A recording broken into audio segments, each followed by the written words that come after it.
सुप्रभात।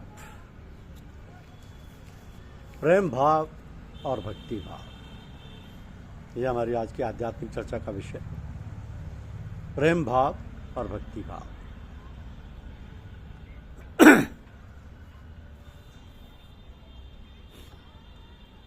इस संसार में मिली हुई कोई भी वस्तु अपनी नहीं है, ये भगवान का मत है। शरीर, इंद्रिय, मन, बुद्धि, प्राण, धन, संपत्ति आदि पदार्थ सब प्रकृति के कार्य हैं और संसार भी प्रकृति का कार्य है। इसलिए इन वस्तुओं के संसार से एकता तथा परमात्मा का अंश होने से स्वयं आत्मा की परमात्मा से एकता है। अतः वस्तुएं अपनी नहीं है, इनके उपयोग का अधिकार व्यक्तिगत है। इसके सिवाय सद्गुण, सदाचार, त्याग, वैराग्य, दया, क्षमा आदि भी व्यक्तिगत नहीं, अभी तो भगवान के ही। यदि सद्गुण सदाचार अपने होते तो इन पर हमारा पूरा अधिकार होता और हमारी सलाह या राय या अनुमति के बिना किसी दूसरे को इनकी प्राप्ति नहीं होती। फिर इनको अपना मानने से तो अभिमान ही होता है, जो आसुरी संपत्ति का मूल है।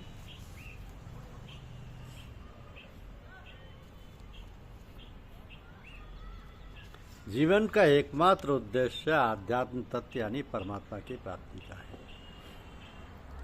ऐसा साधक यदि गंभीरतापूर्वक विचार करे तो स्पष्ट रूप से समझ में आ जाता है कि मिली हुई कोई भी वस्तु अपनी नहीं होती, प्रत्युत बिछड़ने वाली होती है। शरीर, पद, अधिकार, शिक्षा, योग्यता, धन, संपत्ति, जमीन आदि जो कुछ भी मिला है संसार से ही मिला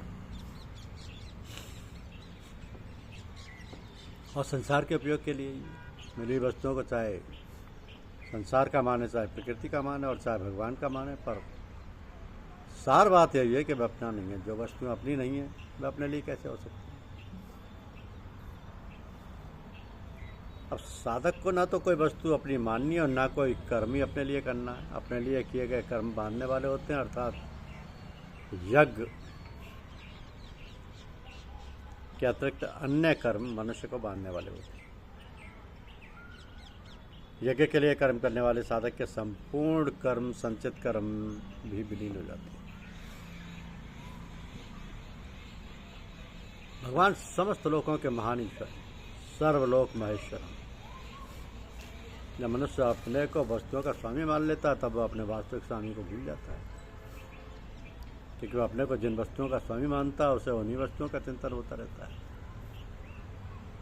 तो भगवान को ही विश्व का एकमात्र स्वामी मानते हुए साधक को संसार में सेवक की तरह रहना चाहिए। सच्चा सेवक अपने स्वामी के समस्त कार्य करते हुए भी अपने को कभी स्वामी नहीं मानता। तो साधक को शरीर, इंद्रिय, मन, बुद्धि, पदार्थ आदि को अपना ना मानकर केवल भगवान का मानते हुए अपने कर्तव्य का पालन कर देना चाहिए। कर्म करने में केवल निमित्त बन जाना चाहिए। अपने स्वामी पने का अपमान नहीं करना चाहिए। सर्वस्व भगवान को अर्पण करने के बाद लाभ, हानि, मान, अपमान, सुख, दुख आदि जो कुछ आए उनको भी साधक भगवान का ही माने और उनसे अपना कोई प्रियजन ना रखे। सारे कर्तव्य आई हुई परिस्थिति के अनुरूप होती हैं। परिस्थिति के अनुरूप प्रसन्नतापूर्वक अपने कर्तव्य का पालन करता रहे, यही भगवान के मत का सदा अनुसरण करना है। तो भगवान अर्जुन से कहते हैं कि मैं तुम्हें तो सर्वस्व मेरा अर्पण करके कर्तव्य कर्म करने का कर्तव्य कर्म करने की स्पष्ट आज्ञा दे रहा हूँ। मेरी आज्ञा का पालन करने से तुम्हारे मुक्त होने में तो कोई संदेह नहीं है, परंतु जिनको मैं इस प्रकार स्पष्ट आज्ञा नहीं देता हूँ वे भी अगर इस मत के अनुसार चलेंगे और चलते रहेंगे तो वे भी मुक्त हो जाएंगे। कारण कि ये मत ही ऐसा है कि चाहे मुझे माने या ना माने, केवल इस मत का पालन नहीं करता रहे तो मनुष्य मुक्त हो जाता है। जैसे संसार में सभी स्वार्थी मनुष्य चाहते हैं कि हमें ही सब पदार्थ मिले, हमें ही लाभ हो, ऐसे भगवान भी चाहते हैं कि समस्त कर्मों को मेरे ही अर्पण किया जाए, मेरे को ही स्वामी माना जाए। इस प्रकार मानना, तर्क करना, भगवान पर दोषारोपण करना है। तो जो मनुष्य भगवान के मत का अनुसरण नहीं करते, वे सब प्रकार के सांसारिक ज्ञानों, विद्याओं, कलाओं आदि में मोहित रहते हैं। तो मोटर, हवाई जहाज, रेडियो, टेलीविज़न आदि आविष्कारों में, उनके कला कौशल को जानने में तथा नए नए आविष्कार करने में ही रचे पचे रहते हैं।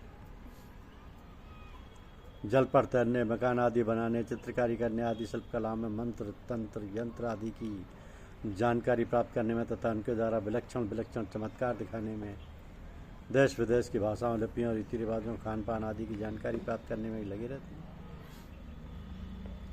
ये जो कुछ है बस यही सब कुछ है, ऐसा उनका दृढ़ निश्चय होता है। ऐसे लोगों को यहाँ संपूर्ण ज्ञानों में मोहित यानी अज्ञानी कहा गया।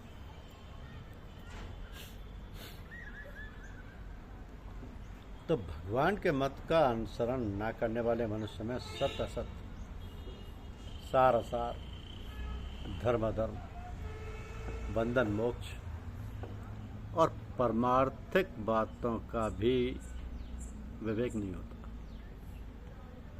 उनमें चेतनता नहीं होती, वे पशु की तरह बेहोश रहते। वे व्यर्थ आशा, व्यर्थ कर्म और व्यर्थ ज्ञान वाले विक्षिप्त चित्त मूढ़ पुरुष होते हैं। मोघाशा मोघ कर्माणु, मोघ ज्ञाना विचेतस। मनुष्य शरीर को पाकर भी जो भगवान के मत के अनुसार नहीं चलते, उन मनुष्यों को नष्ट हुए ही समझना चाहिए। तात्पर्य है कि वह मनुष्य जन्म मरण के चक्र में ही पड़े रहेंगे। मनुष्य जीवन में अंतकाल तक मुक्ति की संभावना रहती है। तो जो मनुष्य वर्तमान में भगवान के मत के अनुसरण नहीं करते, वे भी भविष्य में सत्संग आदि के प्रभाव से भगवान के मत के अनुसरण कर सकते हैं, जिससे उनकी मुक्ति हो सकती है। परंतु यदि उन मनुष्यों का भाव जैसा वर्तमान में वैसा ही भविष्य में भी बना रहा, तो उन्हें भगवत प्राप्ति से वंचित रह जाने के कारण नष्ट हुए ही समझना चाहिए। अब भगवान के मत का अनुसरण न करने वाला मनुष्य अपने सारे कर्म राग अथवा द्वेष पूर्वक करता है। राग और द्वेष दोनों ही मनुष्य के महान शत्रु हैं। नाशवान होने के कारण पदार्थ और कर्म तो सदा साथ नहीं रहते, पर राग द्वेष पूर्वक कर्म करने से मनुष्य आसक्ति, ममता और कामना से बनकर बार बार नीच योनियों और नरकों को प्राप्त होते रहे।